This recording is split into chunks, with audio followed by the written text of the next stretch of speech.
Shatter them all, break it down, sending care to the battleground. This ain't sin, it's how we live.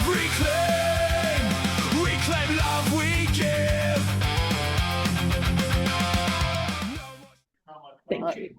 Imo Tanya, Waihaskoho, Asqui, Keisha Cleaver. So hello, good day. My name is Keisha Cleaver. I'm from the Tla'amin First Nation, which is on the Northern Sunshine Coast in British Columbia in an area colonially known as Pal River. I want to acknowledge that the lands I'm on today are the lands of the Musqueam, Squamish, and Tsleil-Waututh in an area colonially known as Vancouver. And I want to have all of you reflect on where you are and where your what ancestral peoples are on your land. I know we're coming from all areas of the globe. So if you could reflect on that. I'm going to pass it back over to the team. Emote.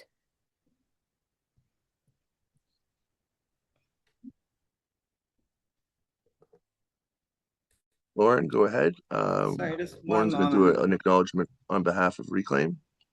I don't have access to the chat for everybody, just to let you know. I'll let you go ahead. I'll do the acknowledgement in 1 minute. I just lost it.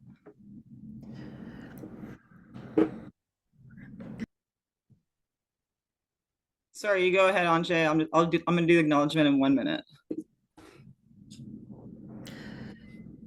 Right, some technical difficulties, but these things do happen.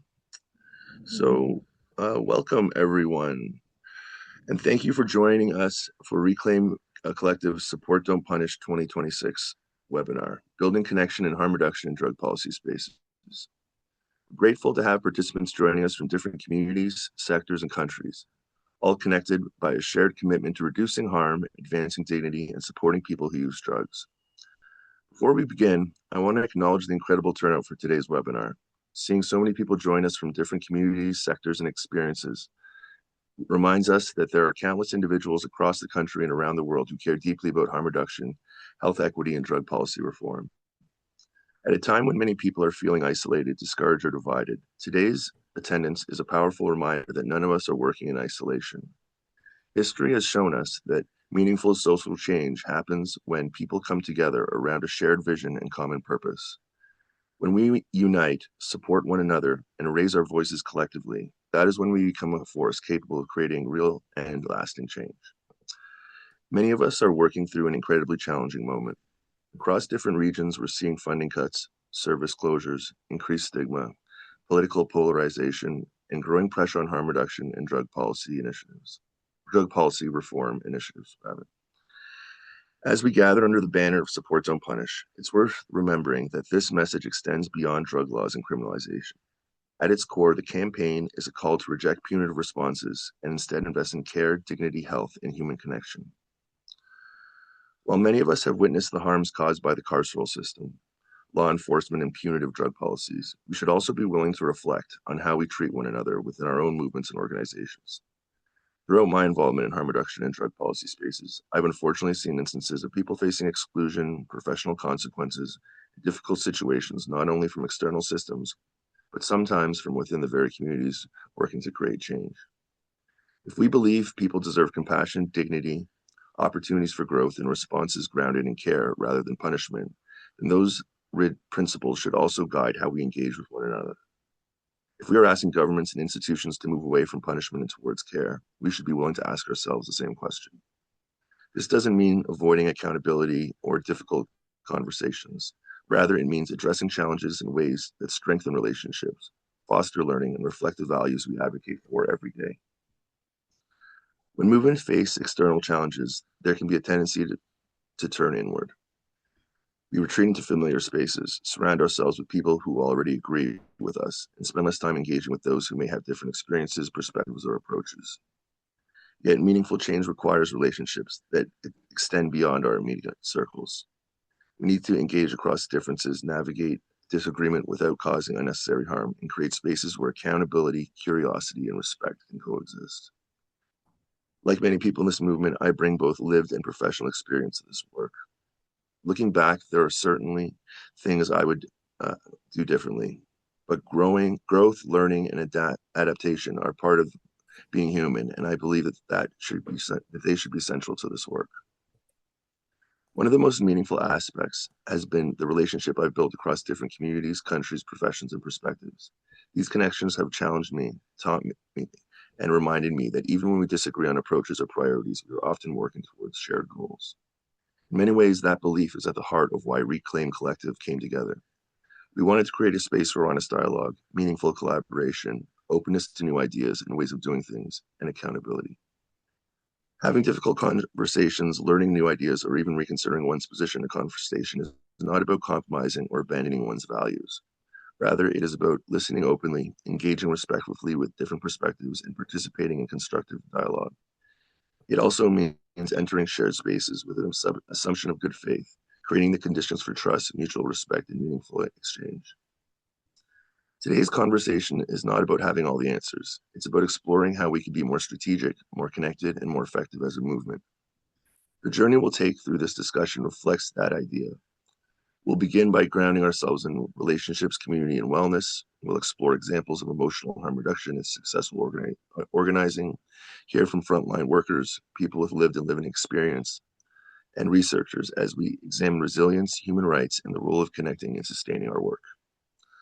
We're still learning. Our movements still have much to overcome. We face external challenges, but we also have work to do internally in how we communicate, build trust, and support one another. I remain optimistic because every time I participate in conversations like this, I'm reminded that there are thoughtful, committed people across the world willing to learn from one another and continue showing up for their communities. If harm reduction is ultimately about meeting people where they are, perhaps we should ask ourselves whether our movements are doing the same. The reason I remain hopeful isn't because our challenges are getting smaller. It's because the network of people willing to tackle them together continues to grow. Thank you all for being here, and for contributing your time, energy, expertise, and lived experience to this conversation. With that, I'll turn it back over to my colleague, Lauren, and then following that, Keisha Cleaver is the first speaker. Thank you. Thanks, Andre. As a settler-led group on stolen land, we at Reclaim want to acknowledge our privilege and our lived experience collective on Turtle Island. As the overdose crisis and so many of the harms surrounding it are deeply connected to the ongoing impacts of colonization, we recognize that Indigenous peoples are disproportionately affected by poverty, criminalization, overdose deaths, and displacement, and that the failed policies created by the war on drugs have massively harmed Indigenous communities and culture. We commit to supporting Indigenous leadership, self-determination, and cultural approaches to harm reduction and healing.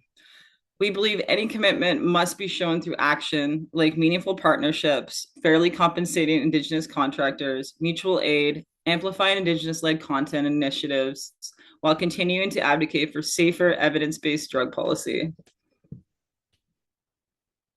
Anjay.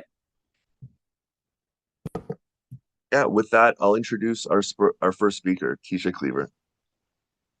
Emote, thank you so much. So, like I said before, I'm Keisha Cleaver. I'm from the Tla'amin First Nation here in British Columbia. I've been working in substance use care for 15 years. I'm a person with lived experience and have been on my wellness journey for 16 years now. So I'm going to talk a little bit about Indigenous perspectives. Thank you so much, Lauren, for getting us started in that way, because the work in harm reduction and in substance use care is hard. But it's especially hard in Indigenous communities. And one of the reasons of that is because of racism and colonialism and settlerism. Because the very, very first drug laws in North America were against Indigenous people. And those were put into the Indian Act in the late 1800s. And it was against using substances, starting with alcohol. And those were our very first drug laws here in Canada. After that kicked in and the government saw that as working, the very, very first drug laws after that were against Chinese migrant workers who were building the railroads. So drug policy was built on racism. The only reason we had drug laws were to police racialized people. So if we look at through that lens, when we look at why Indigenous people are overrepresented in almost every health inequity, is because of the Indian Act and because of racism. Laws were put in place against Indigenous people only and not the rest of the population. So that's why we see that there's more harms against that. And one of the goals that the government had was to assimilate Indigenous people. Actually, in the Indian Act, it says they wanted to assimilate the Indian. And their second goal then was for Indigenous people to assimilate other Indigenous people. And that's why we still see a lot of communities today that still have checkpoints that check people for coming in with alcohol and coming in with substances. Those checkpoints existed. The Indian agents created those.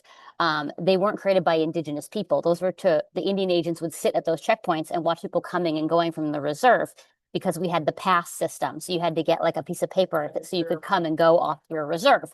Some communities have kept those checkpoints, and now they check people for coming in and out of the reserve for drugs and alcohol. And that is directly because of the Indian Act and of settler colonialism. One of the other things we see about doing substance use care in communities is the nurse and support burnout.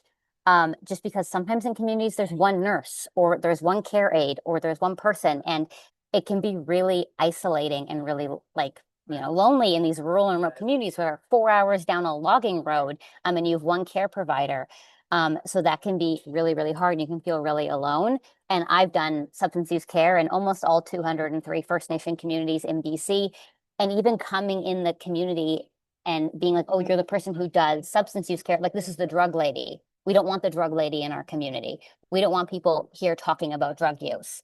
And that is because of policing and things that have been put against Indigenous people when First Contact came. And the reason there is such high tension is because of the things that happened during First Contact. Pre-contact, we did use different types of substances. They were medicinal. We used them in ceremony. We used them in healing. We used them in recreation. And when settlers came here and put drug laws against Indigenous people, then it made things illegal that weren't illegal beforehand. All of this was to assimilate Indigenous people. Whew, let me take a breath. So we see these racist qualities still affecting Indigenous people to today. That also causes it really challenges for people who want to talk about substance use. So if someone goes to go get help in a community, the community is very small, they might not want to let people know that they're using substances. In my home community of Tla'amin, my cousin works the front desk. So if I was going to go into my health center and be like, I'm having a hard time, one, my cousin's going to know immediately. And then two, I'm going to have to walk past the MCFD social worker. I'm going to have to walk past the housing person. I'm going to have to walk past everybody to go and get substance use care. And in about 5 minutes, all of my aunties are going to be calling me because my cousin is going to have put on Facebook that they saw me going to the health center. So really, we see these interconnectedness in these communities where then people don't want to access substance use care.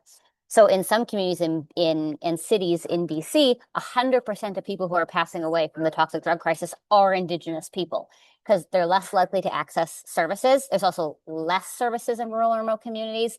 And also like the fear of child apprehension, which is a big one, or lack of housing, which is a big one. And again, those are all things that are happening to Indigenous people because of the Indian Act and because of colonialism. So if we think about this Indigenous perspective, so harm reduction, as we know, keeps us safe.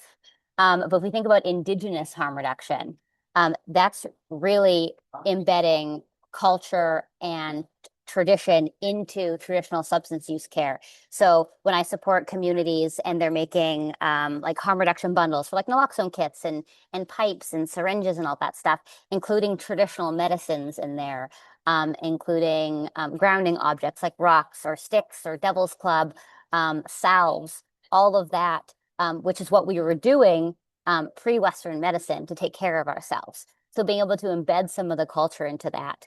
And I always found it really beautiful when handing out naloxone kits in community, like having traditional medicines in there as well.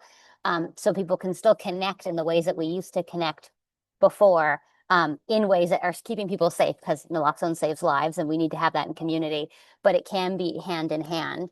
And I hear sometimes when I go into communities that like, why aren't we preaching abstinence? Everybody should be abstinent. Well, dead people don't recover. So if we want our communities to be thriving and have lots of Indigenous people for time and to continue, we need to keep people alive. So I always told communities when I was going in, it's harm reduction and recovery. It isn't harm reduction or recovery. Those things work hand in hand.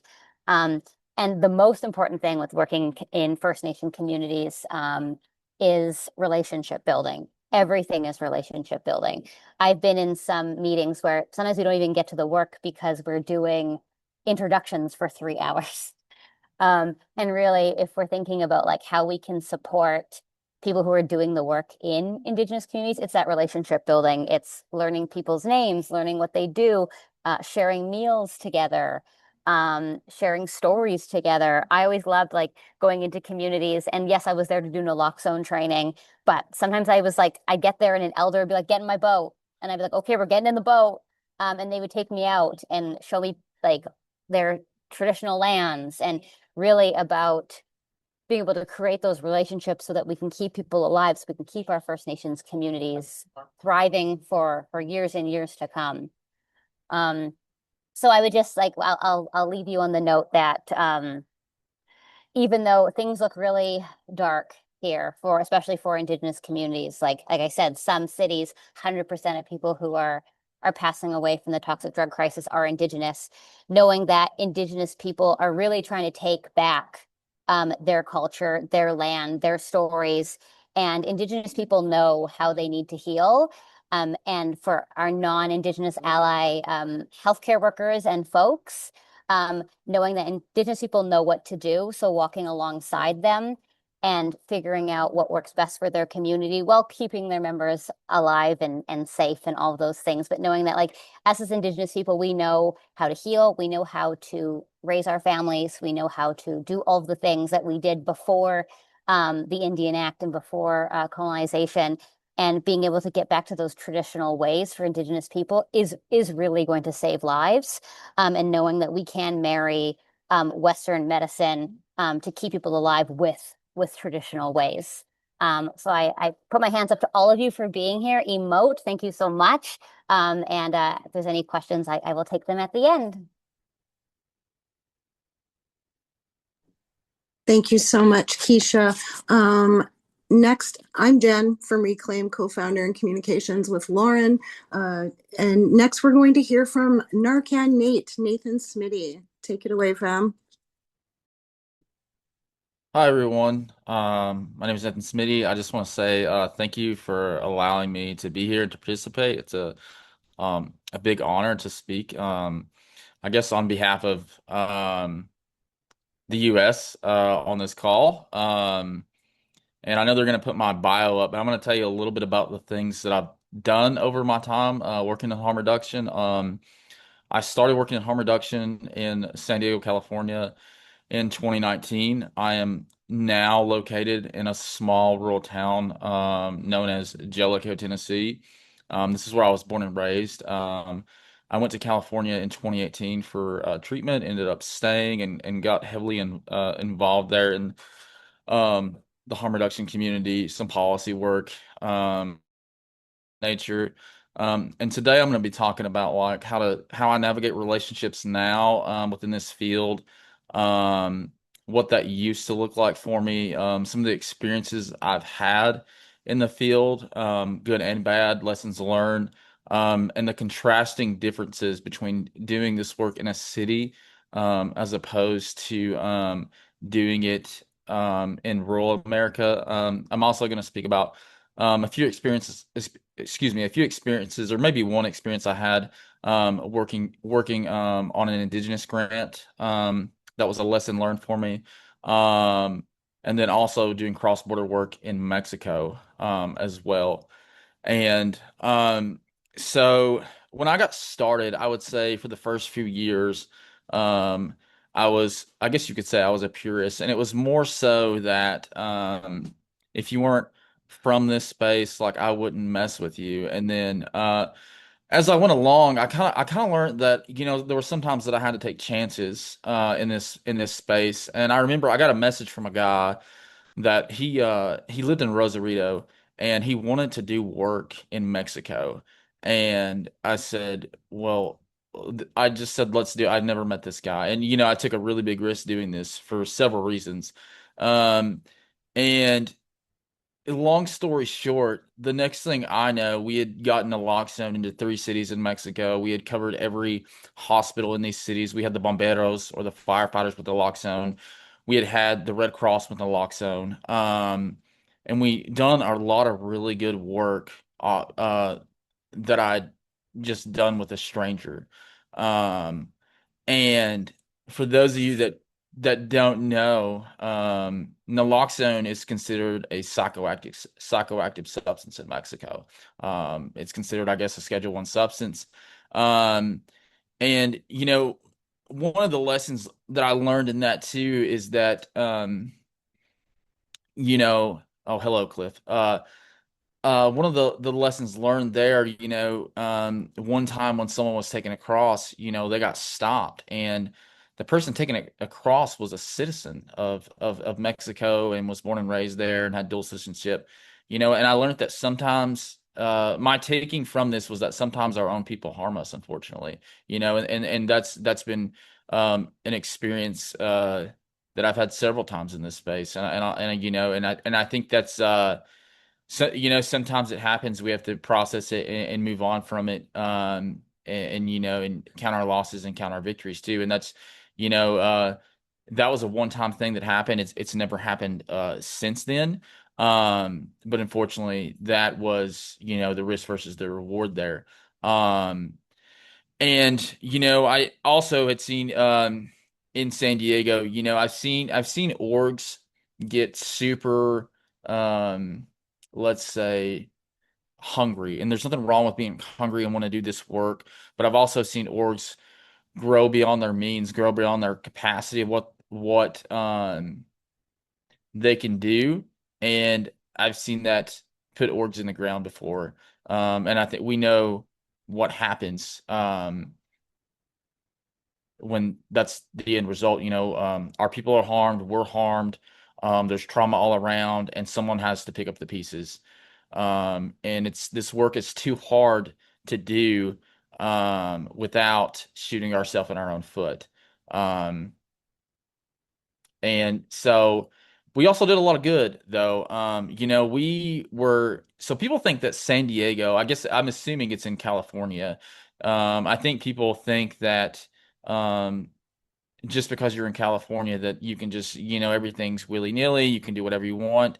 You couldn't do syringe exchange outside of like maybe a 3 block area in San Diego up until 2021, 2022, give or take.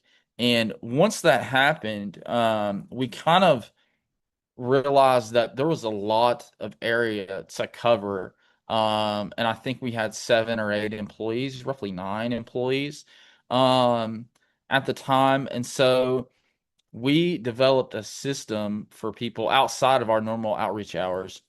We developed a system for people, and we basically, hi Ash, we basically created a system, and it was a mobile service for people to get whatever we offered at our normal outreaches, syringes, pipes, wound care, hygiene, and all of that.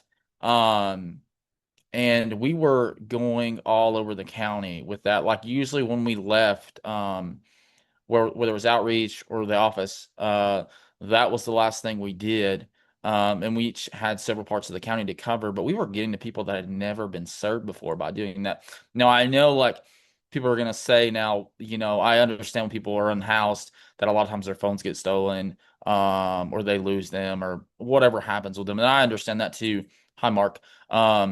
But that was a way for us to serve people in areas that we had never been to. We each had our set locations that we went to, but this was a way for us to branch out and serve people. And a lot of these people had, like I said, they had never received services before. And that was one of the better things that we did there. And looking from San Diego to here, hi Stephanie. I keep seeing people that I know. But one of the contrasting differences is that like in cities, I feel like people are competing over grants and funding and things of that nature. Like you're competing with other orgs, and like it's a privilege to get to compete with other orgs. Like here, it's slim to none. Like we don't have a hospital here. We have one ambulance serving 279 miles of rugged mountainous terrain. We don't have a warming center. They have a warming center, but folks don't utilize it because it's at the rescue squad building. A lot of these people know each other. They grew up with each other. Like when you go to town, um, everyone you see, you know, usually about on a first name basis. Um, and so people of Appalachia are very um, secretive, and also, people who use substances, we don't like people knowing that, unfortunately. And so people don't utilize the warming station. I think I was out last year and it was like 10 degrees, maybe 9 degrees outside, and well, for one, the warming station wasn't open that night. There was no churches that had opened their doors for people. And I say that because I live in the Bible Belt. Um, and that's predominantly who has the most resources here, or you would think is the church, but the church doesn't do anything that I can see, except there's one place, which is Springs of Life. They do the most here. So shout out Cliff.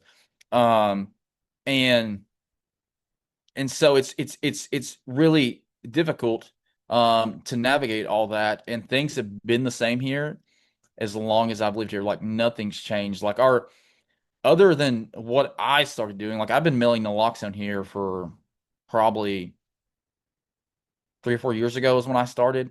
And you can get access to naloxone at like the clinic, or they have a ropes program. And so instead of like in California, I can't speak for other states, but like if you're a nonprofit, you get access to naloxone, you put in your order, they mail it to you in bulk. Here it goes to ropes programs, and they like these individuals serve like 7 counties, so they deliver to the nonprofits. So I hope that makes sense. So you're looking at waiting like, I don't know, days at a time, and they can only give you like 30 something kits at a time. And if more than that, it's like extensive amounts of paperwork. Um, and so before I moved here, I was having to mail it in all the time to my friends that were either trying to help the community, or they were still using, um, so on and so forth. But I say that it's a privilege to compete with people, because there's no one here to compete with. Like there's really no one doing anything. Like I wish that we had people that we could really, I don't want to say compete with, but to collaborate with. Like I serve on a board um as I think it's the vice president's what it's called, of the opioid abatement funds. And most of the people on that board are doing the services in the community as well. Um And a lot of people here are just now like figuring out that they're able to get access to naloxone because they're the 501c3. Like no one has ever come down here um, and really shared like how to navigate all these processes that a lot of us wouldn't, that have been in this space and done a lot of different work, um, would think we wouldn't even think twice about it, because it's probably second nature to us. And so it's really like here, we're still building the foundation up. Even though people have been doing like harm reduction work here for a while. Now we have cities and stuff like Knoxville's an hour away, but none of that's really made it over to the rural communities of Appalachia, um, and like how do I say this? Before, probably the PDMP, I don't think I've seen heroin here until probably 2018 is probably when it came here, is what I was told, probably right before I moved. And then it was like heroin, and then like fentanyl came out of nowhere. And you have to realize like the majority of the time that I used here, we never seen heroin. It was just pills. And then it made the drastic change. They maybe had time for a little bit of heroin, and then it was all fentanyl. And it just made that drastic switch to these people, and they had no resources. And I'm talking, to give you an idea of how far behind we are, when I was using probably 10 years ago, people had to drive all the way from where I live in Jellicoe, which is the northernmost part of the state, right on the Kentucky border, to Chattanooga or the first exit in Georgia, which is roughly 4 hours away, just to go to the methadone clinic. Now that's changed a little bit, but the and the only reason that's changed is because a lot of places in Kentucky will take Tennessee insurance, or people here have folks in Kentucky that they'll just put their address down for and get and establish residency there, and they'll be able to access healthcare in Kentucky. So people will walk across the state line. They'll go and get on like an ether bus at like 6:30 in the morning and wait to take the ether bus to go to the methadone clinic. And so a lot of people here seek services um, across state lines. We have no hospital here. We have one clinic that is a nonprofit. Um, if you look at we had last year we had 27 overdoses in 1 week. Um, and I don't know, when I lived in San Diego, we never had a cluster like that. And I don't even think a cluster response like people here would understand like what that entails and what that means. Um, and so we're like so far behind. Like when I moved here, I knew I was going to do this work, and I knew that my hands were going to be full, but I didn't realize how far behind we were with the times here. Um, you know, it was extremely overwhelming, and like policy here obviously changed like the first of the year. When I moved, I lost a job because of Doge, because of funding cuts. I lost a job. Got another job that was funded through HIV funds. Lost that job.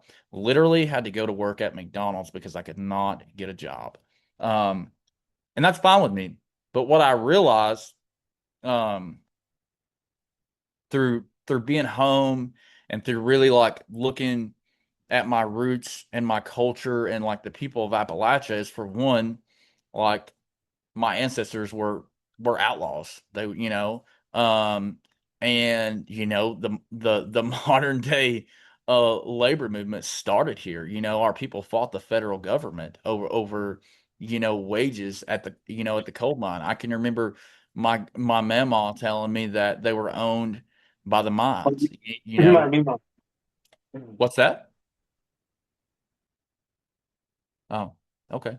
Um, I hope somebody's keeping time. Um, I think I'm a little bit over, but You're good, Nate. You're good. You're good.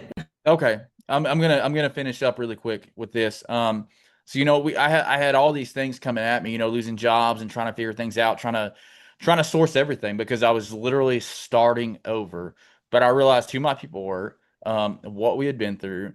I remember the stories that my mama told me, and then um it really came down to getting back to like how all of this started. Like when this started, people weren't funded. You know, it was it was black and brown people, gay people, like trans people, like all these people in the LGBTQ plus community just taking care of each other. And and that's what it came to me. I was like, well, what would they do? And so I got with my friends that, they may dabble a little bit, they may use a little bit, they may sell a little bit. I was literally like going to the trap house and just being like, this is what we're gonna do.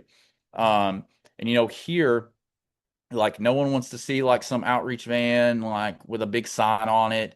Um, they don't want to do that because everybody knows everybody here. But secondary exchange is really like what's been the thing here, and then working like with people I know that deal and like taking supplies to them. Now I do outreach myself, but for me, like I took it back to the roots of this, like working in rural Appalachia. Um, that's what's been successful for me. Like I don't get any funding. I think I got one grant for like $1,000, maybe a couple thousand in supplies, and that's all I've got since I've been here. Um, and the rest I've just sourced through community from people.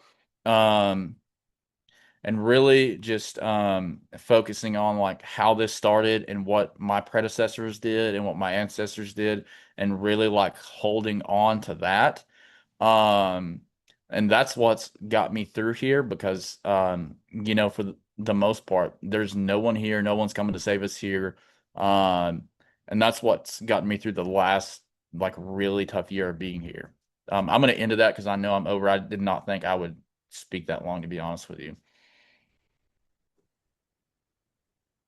Nate, you're perfectly on time. Thank you so much. I really appreciate, as a fellow rural harm reductionist, your do-it-yourself mentality and sticking to grassroots. Super inspiring. I'm sure there's going to be questions for you in the Q&A. And before we just go any further, I just wanted to say that I'm sure it's been in the chat, but yes, this is absolutely recorded. We're aiming to have it on our Reclaim Collective YouTube channel first week of July, or it can be found on our website, reclaimcollective.ca. And now I'd like to pass it to our Hungarian counterpart, Tamás Kardos. Go ahead. Thank you, and thank you for having me. I'm glad that so many of you are interested in today's event. I'm representing here Hungarian Civil Liberties Union. And just a technical note that I will read my presentation to avoid missing any important details. So, before I discuss the situation in Hungary, I want to provide some broader context about Europe. I guess from a North American perspective, Europe may seem quite unified. But however, when it comes to harm reduction, there's a clear divide between East and West. And to illustrate this point, I will refer to the key findings from a presentation given by the Executive Director of Harm Reduction International during a webinar in May. In Western Europe, harm reduction has become an integral part of public health policy, and governments have included it in their national health systems, providing political support and funding. And despite recent setbacks, Western Europe remains the strongest region for harm reduction. Most countries now offer needle and syringe programs and opioid agonist treatment, and 14 countries have drug consumption rooms. And in contrast, Central and Eastern Europe and Eurasia have a different situation. Here, while some countries do have needle and syringe programs and opioid agonist treatment, the overall services available are much fewer. Drug consumption rooms are virtually absent, and access to take-home naloxone is limited, and safer smoking programs are rare. And the differences are not just about services, they are also about history and politics. In Western Europe, governments built harm reduction into their national health strategies, while in Eastern Europe and in Eurasia, harm reduction began later and often emerged from civil society organizations with support from international donors. And as donor funding decreases, countries now face a tough choice. Will governments fund these services or will they fade away? We don't know yet. And additionally, the political environment is often less supportive. Criminalizing drug use, sex work, and in some areas, sexual minorities creates barriers to healthcare. Harm reduction organizations also face pressure. In several countries, civil society groups are labeled as foreign agents or political players rather than partners in public health. And now I'd like to move on to the situation in Hungary. Hungary is part of Central and Eastern Europe, but in some ways, our situation is more extreme. For 16 years, during the Fidesz government, which ended this April, drug policy was driven by ideology and not public health. Coordination was dismantled, government professional dialogue vanished, and harm reduction became politically stigmatized. Budapest's largest needle exchange programs closed, and law enforcement gained political focus. And to understand the current political landscape, we must look back at 2025, because the previous government intensified its war on drugs, enforcing strict laws, raiding venues, and forcing users to inform on dealers. But this aggressive approach backfired.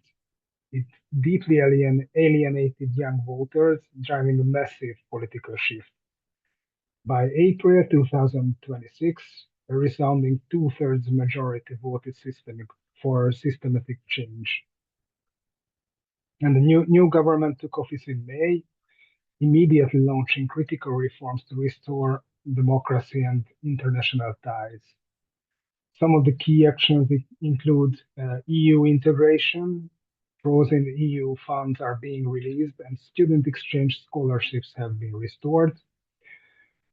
Anti-corruption, the country is rejoining the European Public Prosecutor's Office and reopening stalled corruption cases. Democratic safeguards, term limits are now kept at 8 years for prime ministers. Orban had 20 years. And the prolonged state of emergency that began during the COVID period has finally ended. And there is also social restoration that state-sponsored propaganda has dismantled, and furthermore, independent ministries for healthcare, education, and social affairs are being reestablished, shifting drug policy from law enforcement back to public health. For the addiction field, the most important signal is that drug policy is expected to move back under the Ministry of Health rather than remaining primarily a law enforcement issue. The new government's program explicitly supports strengthening addiction treatment services, restoring harm reduction as a core element of the care system, and focusing criminal justice efforts on trafficking and organized crime rather than on people who use drugs. Of course, these are still promises, while the rest will be the implementation. So far, however, there are some encouraging signs. We recently received confirmation that the government is willing to reopen dialogue with addiction professionals and civil society organizations. After many years without meaningful consultation, this alone represents a significant change. And I would like to finish with one issue that illustrates both the challenges and the reasons for cautious optimism. According to outreach programs working with the homeless people who use drugs in Budapest, more than 90% of their clients have a history in child protection system. Many of the people they meet on the streets today first experienced trauma, neglect, or institutional failure as children. And this is important because some of the political changes that eventually led to the fall of the previous government were triggered by scandals within the child protection system. Hungarian society has become much more sensitive to the harms experienced by children in state care. And the next step would be recognizing that these children do not disappear when they turn 18. Many become the young adults who will experience homelessness, mental health problems, and problematic drug use. Budapest has already taken some promising steps in this direction. Housing first approaches prioritize people with mental health and substance use issues. Although these programs are still limited, they show a move toward a more caring and evidence-based method. So when people ask me whether I'm optimistic about the future of harm reduction in Hungary, my answer is cautiously yes. Although the problems remain significant, for the first time in many years, there's an opportunity to rebuild professional dialogue, reconnect drug policy with public health, and address the social conditions that make people vulnerable in the first place. When I gave my presentation here last year, this opportunity did not exist. And today it does. And that's a big thing. Thank you for your attention, and I'm open to your questions. Thank you so much, Tomas. Really happy to hear about the change in government in your country. And as you were just saying about children in care, like we see a lot of similar effects with Indigenous children in care in Canada, and to much the same result. So thank you for your piece, and we will move on to my homegirl, Naja. Hi, Jen. Thank you. Hi, everybody. Um, Thanks for having us today here. So I'm Naja. I am based in Tiohtià:ke, colonially known as Montreal. And for the past 4 years, ish, I was running a online educational collaborative um, cross-sectorial webinar series where I connected drug policy, harm reduction with other movements. And in my personal life, I was doing a lot of trying to make sure that my friends are staying alive. That includes my friends here and the situation with the drugs now, which makes it that it's not just about, people are not just going on a little bender. It's a life or death situation now. And also with my friends and family in Lebanon, where I had to constantly fundraise money to make sure that my friends could get access to their HIV medication after that funding was shut down with the shutting down of USAID, with the ethnic cleansing, also called displacement, that was happening. So that was a lot of fundraising to pay for bribes, to pay for like rent prices that you can't even imagine. Um, and right now I don't have a job. So I thought I'd come here and give you all a speech. No, I'm kidding. But I wanted to talk about some of the lessons that I've learned over these experiences, um, which was weird at times, but also very much informed by, oh, shout out to Amanda. Also informed by my real life experiences. And that work that I did with those webinars, it felt right. I love education. I love learning new things. I love connecting with people, making connections, helping people. And I'm a writer, so I love anything connected to sharing an idea, and using your own perspective to put it across and change people's minds, right? So, from my perspective, I haven't made any groundbreaking findings that I can present to you today. And for my footnotes, I guess it would be cool if you could check out the playlist that I shared in the chat. There's so much, so many good webinars, so many good panels in this playlist that you should look at on your own time. But all that I felt and all that I've heard from the many people and the many movements that I've connected with is that everyone in general, and especially anyone who is struggling, deserves the absolute best care and harm reduction, safe supply, access to testing, those things being the bare minimum, because people deserve so much than just barely staying alive. The issue is, through their decisions, the political classes have made sure to let us know that this world that we live in, we are going to keep living in it, and harm reduction is going to be necessary. It's going to be the bare minimum that we're going to need to get through this reality that they are leaving us with through their policies, through their propaganda. Um, and most of the groups that I've worked with over the years, their mission is basically that people aren't treated like shit, that their rights aren't violated. And I'm talking about the whole list, migrants, trans people, sex workers, reproductive rights, people living with HIV, mental health advocate, housing advocates.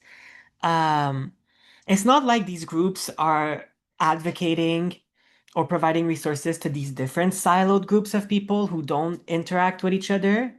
These are all the same people. You can't divide humanity into these different groups. It's just categories that the government is using to split very little resources between as a way to be cheap and to disregard people while patting themselves on the back. Meanwhile, the cops that are killing us and the military that are killing people abroad, they get a blank check to do just that, kill people. So what does it mean to have rights when laws and policies are working to violate them, right? So right now it's clear we're stuck in these circumstances.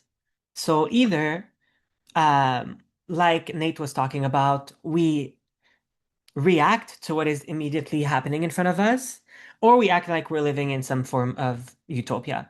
And I think that's the core of harm reduction. And I'm really glad that people are holding the line, and we should. But the particular way that the community sector is set up, it won't bring that transformation that we need. I think Breaking the law is more likely to bring that. And we've seen it. We've seen what happens when people set up illegal slash unsanctioned OPS. When Dolph was distributing safe supply and people were not dying and their quality of lives were improving.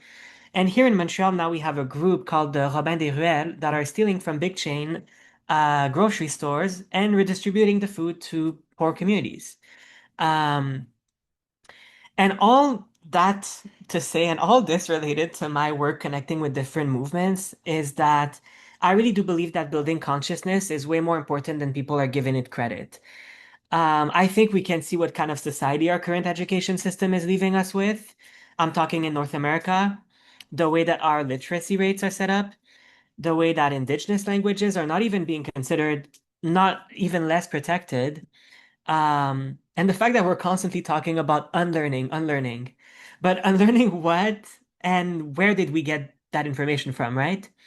Um, there's this deep bias that we've seen in Western media with the cover up of the genocide that Israel is committing in Gaza, the incessant attacks on my country of Lebanon, the constant scapegoating of migrants, people who use drugs, people living on the streets, of trans people. And then on top of that, I think it's really bold that the Western media then points fingers to other country kind of as a one-up, right? And all this to say we absolutely need alternative sources of information, reporting, educational material, webinars like today, panels, those kinds of like community educational programs that are happening in different cities. Because if people have the ability to better understand and articulate their experiences rather than just suffer them, that can't be a bad thing. How can a collective front of people who can't do their all right. So I was saying, how can it be a bad thing that a collective front of people who are learning together not be a good idea for us to have as communities, right? I think when you understand not only your conditions, but the conditions of people who have a different life experience than you can more freely make your assessment on what the world and the politics around you are allowing to happen. And then you can adjust your tolerance on what's actually acceptable to do in response to that. And to that, I'm talking about civil disobedience. I'm talking about what Dolph was doing. And yes, Dolph absolutely need your support. Um, we're talking about unsection OPSs happening. We're talking about what that group is doing in Montreal, advocating for a different system where people are feeding themselves and it's considered a human right and not something that's been commodified.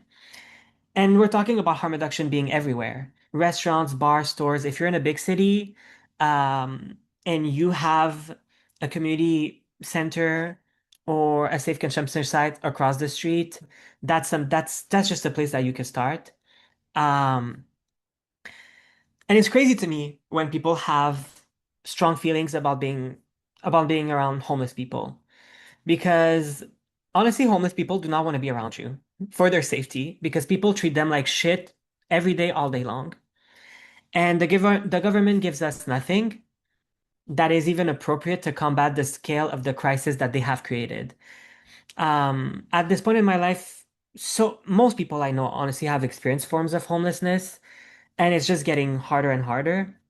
And yet we still have to beg the government and then try to counter their propaganda. Um, which even if all that stuff was true, the point of healthcare and harm reduction is not to heal everything that's wrong with humanity and how people behave. Um, it's to treat each other humanely and to give each other faith in humanity. Um, so the least that we can do is when you see someone on the street that's asking you for something in an appropriate way, it's just to see how you can help. Literally, you can. If you're watching this webinar, you probably can buy someone a Gatorade, a bag of chips, a hot meal. If you see them bleeding on the street, you can ask, "Hey, are you good? You okay?" It doesn't mean that you know how to treat a wound, but you can show that you care, and then it can make us think like, "Oh, I should probably learn some of these basic skills right now. I should probably learn about naloxone. I should probably learn about basic first aid. I should probably learn about PrEP and doxyPEP and how to keep each other safe, you know? Um, but instead, it's like the conversation is flipped into, oh, but these people, they bother me. And a lot of people bother me, but it's not elderly people that are living on the streets. Let's be real. So I think we need to shift the level of tolerance to where these conversations start and be firm with people because who we are trying to impress says a lot about our principle. And I think that shapes a lot of who the community sector is trying to target right now with their campaigns. Um, I feel like I'm at time, so I'm gonna kind of skip a bit of what I wanted to talk about. But I will say one thing, one of the biggest lessons that I've learned is that the community sector should band together more while we are dealing with these limited resources. And when I'm talking about banding together, I'm talking resources, I'm talking about money, I'm talking about information, campaigns, because we're all fighting for the same thing at the end of the day. Um, and the conclusion is that everyone agrees that we need housing for all, healthcare for all, no policing, and to not criminalize entire groups of people. Um, and we can't do that alone. So we gotta have these types of network where we know where and how to guide people as their needs change. Um, and the government of Canada specifically is not funding us to save lives. Lives are not sacred or centered in the way that the government has been creating policies since the Indian Act, the Chinese Exclusion Act, and then today we have Bill C-12, we have in Quebec Bill 21. And that's also that people can have, that rich people can have capital, that they can abuse the land, the people, exploit the natural resources, commodify housing. Um, and Canada has never been too bold to commit or support a genocide. So I won't put anything past what the people who want power on so-called Canada can do. So let's try to build with who is around us, who will be there once the funding is gone, because the police won't be there and the career politicians won't be there either. So find your people. Um, I'm gonna end it here because I am over time and I'm gonna share the rest of my thoughts either in the Q&A or in the chat.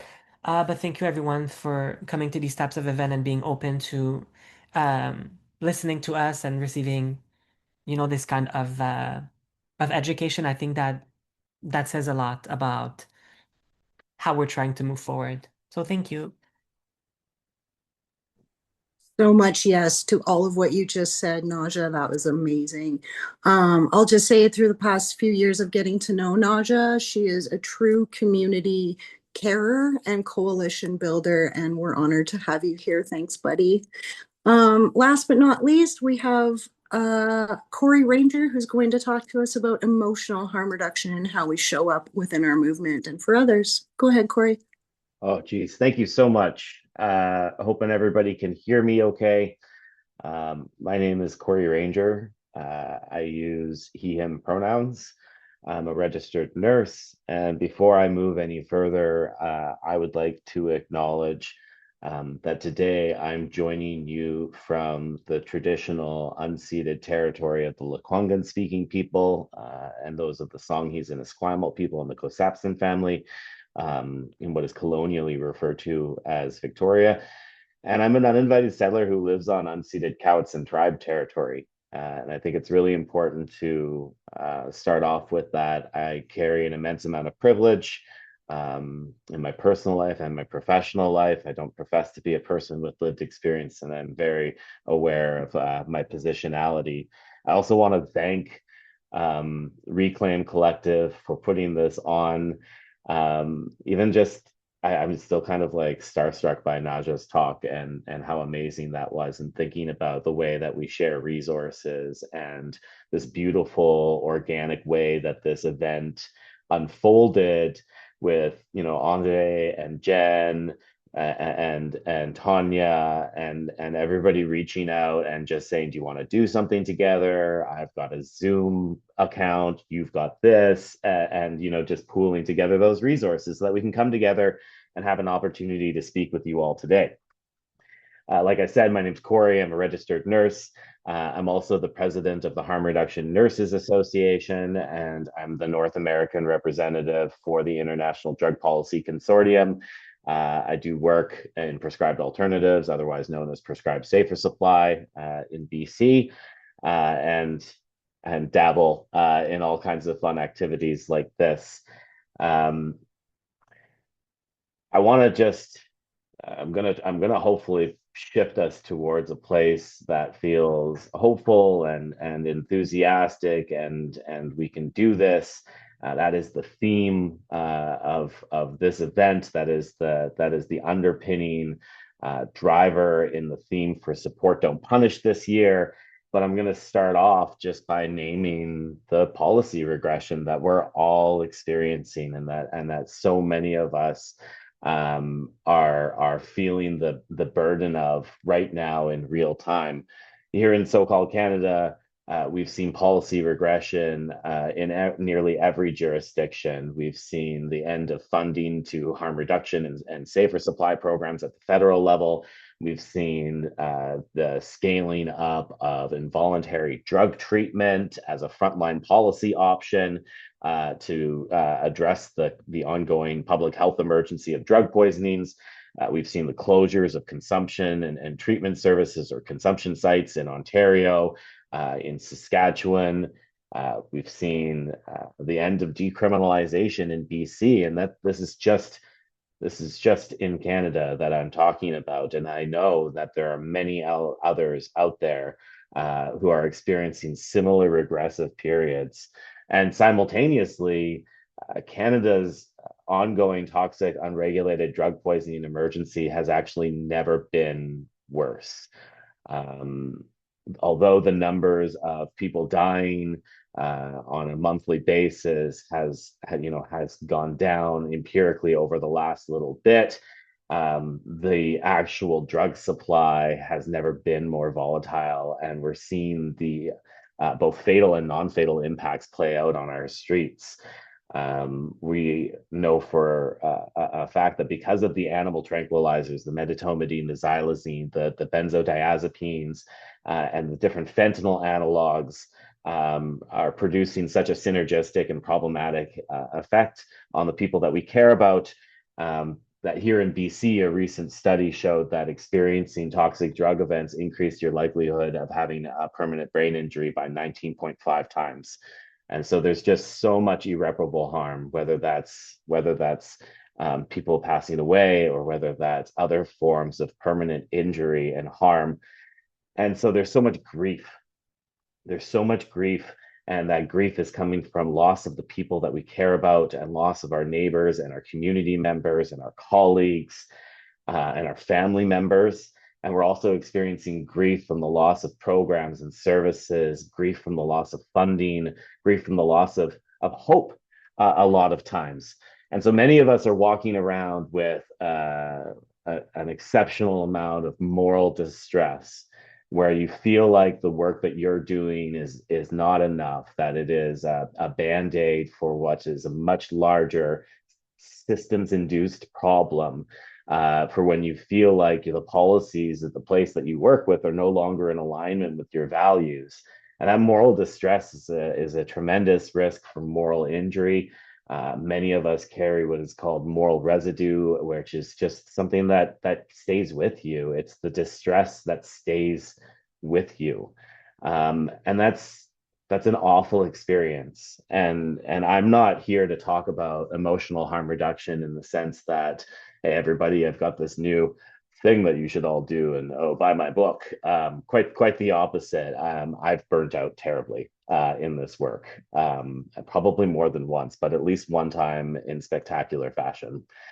And so during that time of when you're at your lowest point, and you feel like you're no good to anyone and you could never come back to work in this field, I started to think about what harm reduction means to me, and how over time my knowledge and understanding of harm reduction has evolved from a series of services like needle distribution and take home naloxone projects and pragmatic public health policy to the liberatory harm reduction that challenges laws and policies that inherently cause harm, to this new question of what if we applied the principles of harm reduction inwardly, onto ourselves, onto our colleagues, onto the teams that we work with or that we support, the unique informal societies that we form. And so I started writing about, as a process for helping my healing, about emotional harm reduction. And some of the things that I have found have been really helpful is not the bullshit, go take a bubble bath, self-care, you can be mindful about things and you'll feel better. All of that was an instant ick for me. It wasn't anything that lined up with what worked for me, what felt good to me. And so I started thinking about things like, how do we seek solidarity instead of isolation?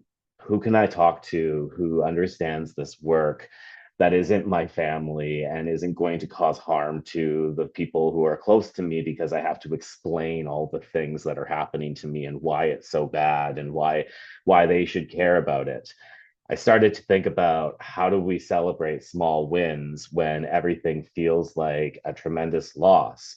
And so we even, we used to do this thing at work when I did come back to work, where on check week, there would be less people coming to see us at our site, and that's because they were elsewhere. And at higher risk. And we know in BC, at least, that every check week is the highest overdose death rate in the month over month.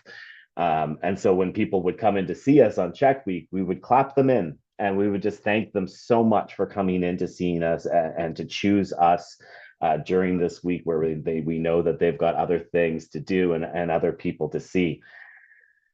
We started to think about things like, how do we share bad news with each other? And that's something that is really important, because there is so much loss and death and grief in community, that oftentimes we're constantly sending each other information. Did you hear this person passed away? Have you heard the news about this person?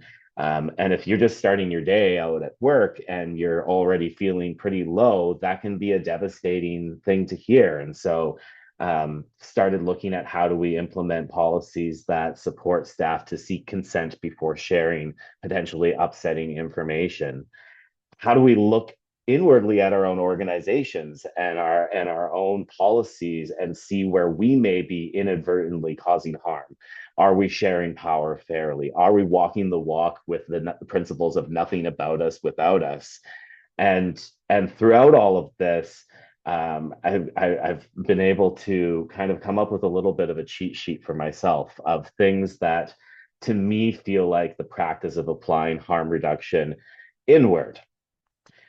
This isn't about eliminating emotions, about ignoring grief. It is to reduce the harms of those things that we're all collectively experiencing. And I'll give one example through a story. I think I'm going to get the hook now because it's almost my time. But a couple of years ago, during the heat dome in Western Canada, a group of colleagues and myself were really concerned about the lack of cooling stations and available shelter for people who were deprived of housing. And we learned through the city that there were no plans to set up cooling stations. And so this whole collective of folks from different organizations and volunteers and concerned community members just took it upon themselves to buy a tent and a sprinkler and hook up to the city of Victoria's water line and set up an informal, unsanctioned cooling station right next to City Hall. And that was extra work for everybody. And despite that being extra work for everybody, it was a form of direct action that felt good, and it allowed us to scrub some of that moral residue that comes with witnessing so much injustice. It was something we could do together, and that to me is an act of emotional harm reduction. And so I want to just thank everybody. I want to thank the organizers, and I want to thank all of the attendees today. And I believe I'm a whole minute over, so I will stop talking now, but it's so great to see you all, and thank you for being here.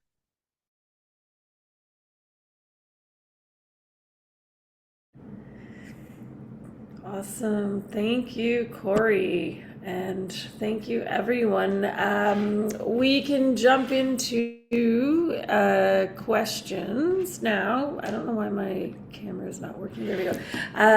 Yeah, let's jump into some questions. The Q&A box. Jen, Ajay, Lauren, you want to take this away with the Q&A piece? There's a question for Nathan here. Question to Nathan: considering how rural the area you're in at the moment is, the number of overdose cases, and the scarcity of support, do you see there's potential for the overall community to end up coming together and supporting each other in this? Do you think there's a possibility of the town just getting over the negative stigma and all help each other? Go ahead, Nathan. Sorry, I was muted. I don't, to be honest with you, I don't. And I say that just speaking on like some things that have been done by local council here, just in regards to how they run this municipality, that I don't think that if that question means like lay people and people that aren't necessarily involved in this space within this work, I don't think so. Now, I have had people that have found out that I've moved home and what I do, and they'll reach out to me. And I have seen more people slowly, like, kind of take that leap. But as a whole, I don't see that happening just because of how the community um, responds to things within that the way that the town is ran. Like they pretty much like people here, they're bootlickers. I don't know how else to put it. They just accept what is done to them and they'll just accept it and go with it. I have no other, way to explain that. But really here it's just like people that use drugs, people that sell drugs, and people that are in-housed, and they're all sharing resources with each other. And we're coming together and figuring out like, well, how can we do this? Like, people put in money together, and I kind of just like manage getting the supplies on my own, you know what I mean? And sometimes people like give me money to get things, or I fund it myself, or I get donations. That's really how it works. And I don't foresee that changing for a while, if that makes sense.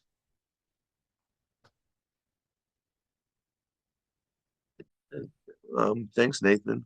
Okay, there's also a question, I guess, for all of the panelists, maybe lean a little bit towards those in Canada. What are your thoughts on forced treatment that was passed recently in Alberta and Saskatchewan? I have a feeling I know what the answers may be, but let's hear what the thoughts are here.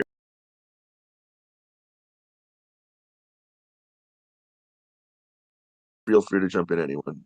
Yeah, it's I just finished my master's, and my capstone project was reframing involuntary drug treatment as a nursing professional practice and ethics issue, because nurses are being used as tools to implement coercive policy, which violates our own values and our code of ethics. I think we need to shift away from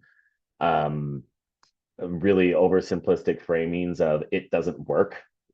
Empirically, the evidence shows that involuntary drug treatment causes harm to people who use drugs, that people end up in these spaces. They experience trauma either while getting there or while in there. They leave with a decreased tolerance. They relapse, as people often do, and they use in spaces where they can't be found, so that they're not apprehended and involuntarily confined again. when we used these problematic binaries of it doesn't work, it works, it plays into the hands of politicians who are actually framing this in a very different way. We're seeing the utilization of involuntary drug treatment by and large being used to mobilize policies that criminalize homelessness, that this will disproportionately target people who are already outside and vulnerable and exposed.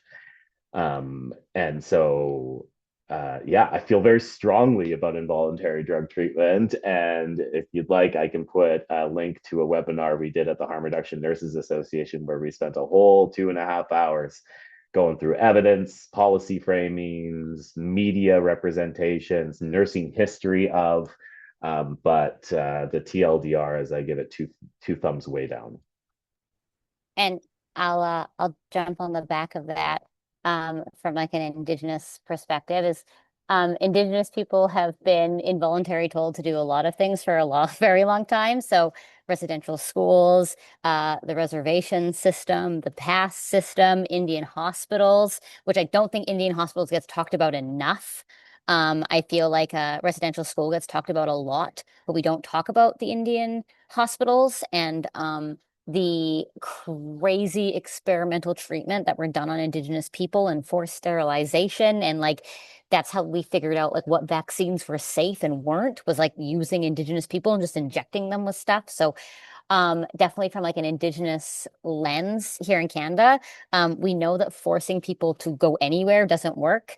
And as soon as you put any kind of power over anybody, they're not going to heal. They're not going to get better. And in BC, we have put in involuntary treatment. I haven't seen it happening yet, but it keeps getting talked about that like, but what we're using as is involuntary treatment is prisons. They've just cleared out parts of our prisons here in BC, and that's where we're going to send people. So, and anytime you put anybody in prison, like they should be going through the justice system and should get a fair trial. And that's not happening for people who they are putting in these spaces. And there's no warrant expiry date. So you also don't know when you're getting out, which is part of our justice system as well. So it's just all bad. And if we want people to heal, forcing people into cells and saying like, oh, go through detox and get better. That's just not how it works. And I would love if I could flip a switch and everybody could go through treatment and go through recovery. But we don't even have enough beds here in BC for people to go through voluntary treatment, let alone involuntary. And I've spent many hours on phones with detoxes and recoveries trying to get people in. And you can't, or you're like, come back next Thursday, and maybe next Thursday is not going to come for that person. So, yeah, I feel like we have to fix a broken system before then we can put in any kind of involuntary system. We just don't have a system at all. So it's like totally backwards. Thanks, Keisha. Next question, maybe Naja or Tomas can provide some perspective on this. How can we get more of society on board with harm reduction efforts and other things regarding housing affordability and for those experiencing homelessness? There are a lot of us across the work, advocates, but oops, I just lost the question. Advocates, but there are a lot more people who disagree with efforts to help those who are unhoused. Naja or Tomas?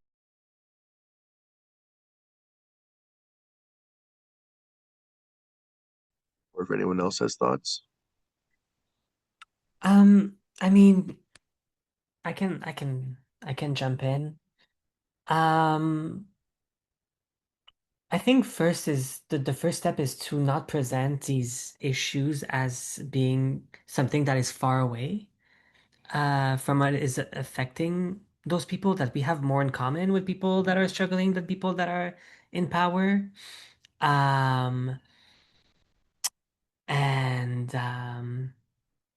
that a safer society for all of us is a safer society for all of us. Like, I don't know how to phrase that. It's like um those resources that are that are the more we have resources accessible for the people who are the most vulnerable, the more that we will have better services for everybody. So to me, those are the first two main points, but Corey, you can add to that for sure. Or Tomas.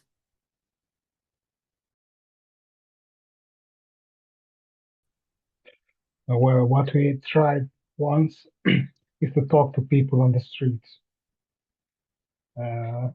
Because here in Hungary, harm reduction is really stigmatized. And you can't really think about having drug consumption rooms. But once we went on the streets and talked with people for like 2-3 minutes, they understood the idea and they become immediately supportive. They understood that having a room for consumption is way better than leave people on the streets and get injected wherever they can. So it seemed easy, but when we started to talk to politicians, it's totally different.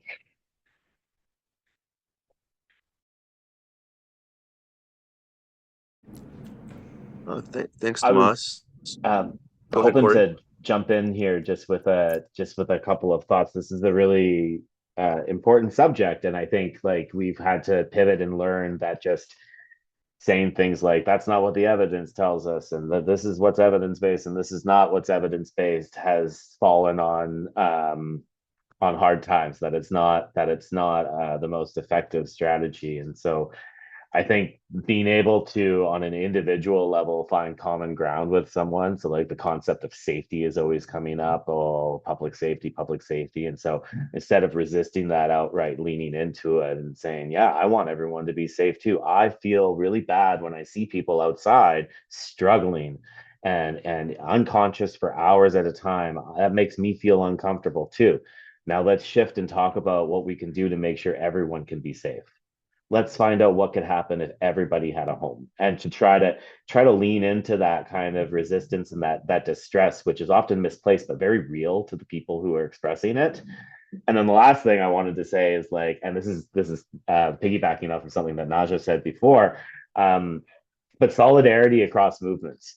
We've become very siloed and isolated. And just last week, I gave a presentation to the Canadian Association for Physicians for the Environment, and I gave a presentation called "Why You Should Care About Drug Policy," and we talked about the environmental impacts of prohibition and how actually a lot of the root drivers of harm in your movement are the same root drivers of harm in the work that we're doing in harm reduction. A lot of the bad actors are the same. You keep pulling the Scooby-Doo villain mask off, and you keep finding colonization, neoliberalism, extractive capitalism, all of these really harmful ongoing structures, and we all have the same enemy. And so let's get together.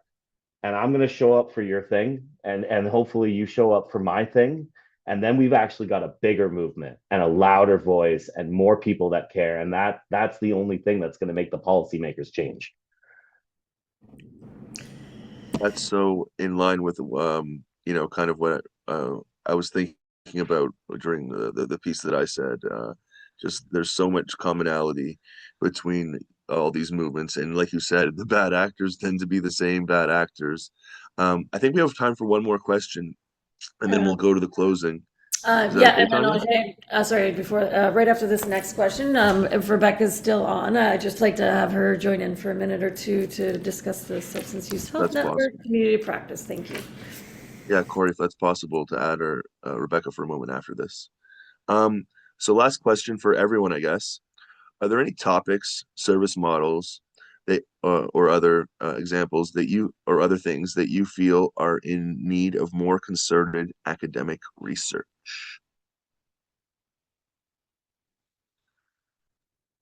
I can start off.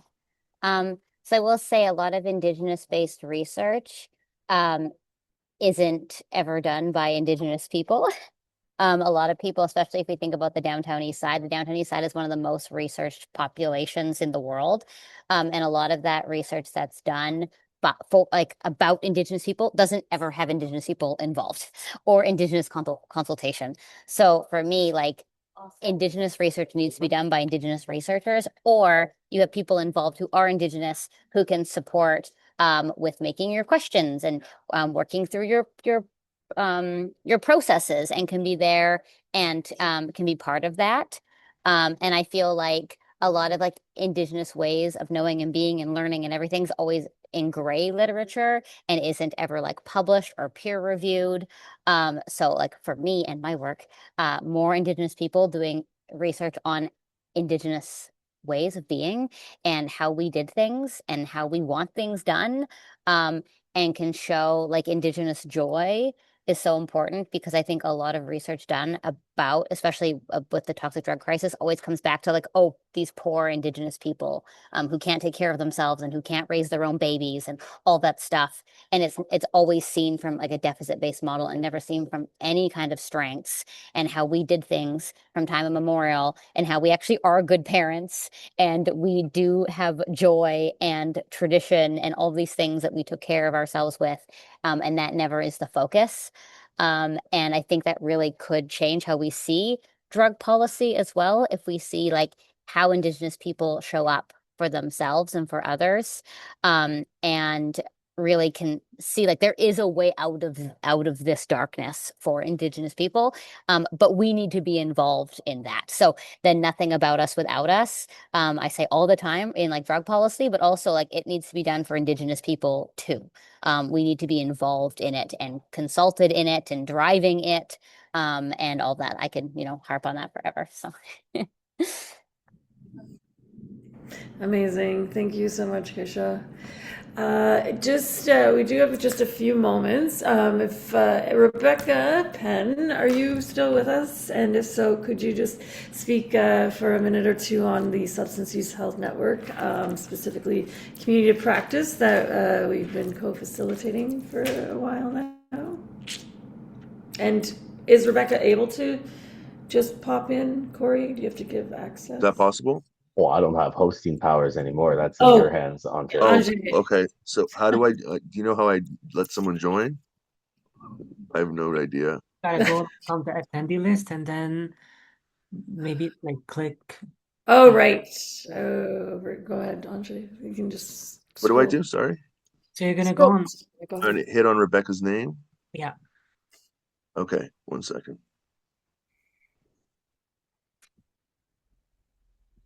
Okay. Here we go. There we go. Hey, Rebecca.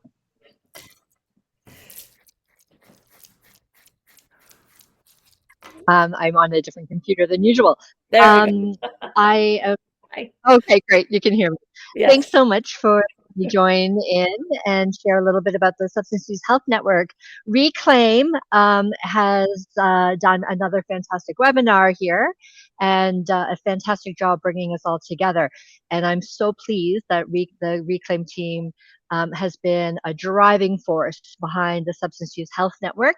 You may know us. We were previously called the National Safer Supply Community Practice. And with the change of times and the need for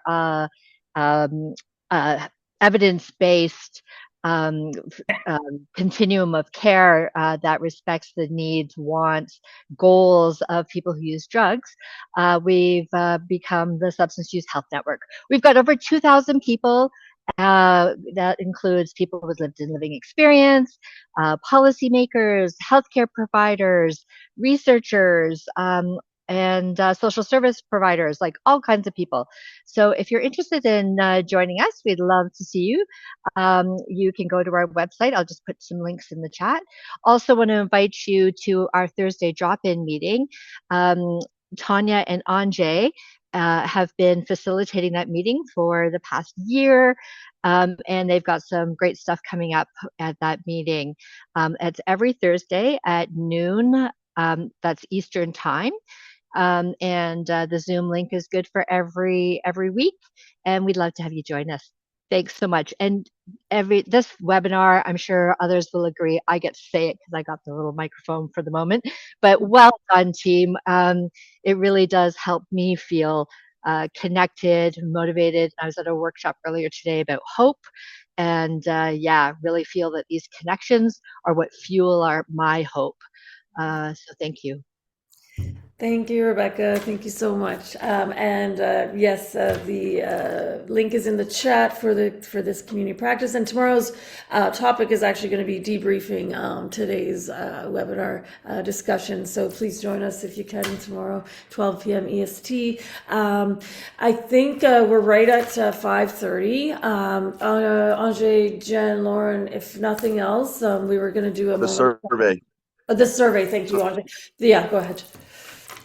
The surveys in the chat. If folk just with some questions about your thoughts on the webinar, if folks could fill it out, that would be fantastic. We'll also make an effort to share it with all the attendees following the webinar. Thanks. Back to you. Thanks, Andre. So if we could just, we'll close with a full minute of silence. Take this time, to reflect, on the loss and grief brought on by failed drug policy and stigma, or whatever has come up for you today. So we'll take a full minute, please, of silence, and thanks again, everybody.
All right.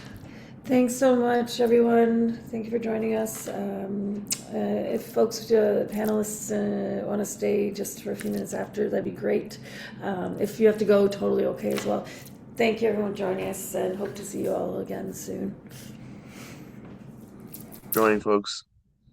We have another webinar coming up. This is number 1 of a 3-part series, so stay tuned. Yes. Yeah, the 5th panelist could stay on. Thank you. Corey, I guess we can stop the recording.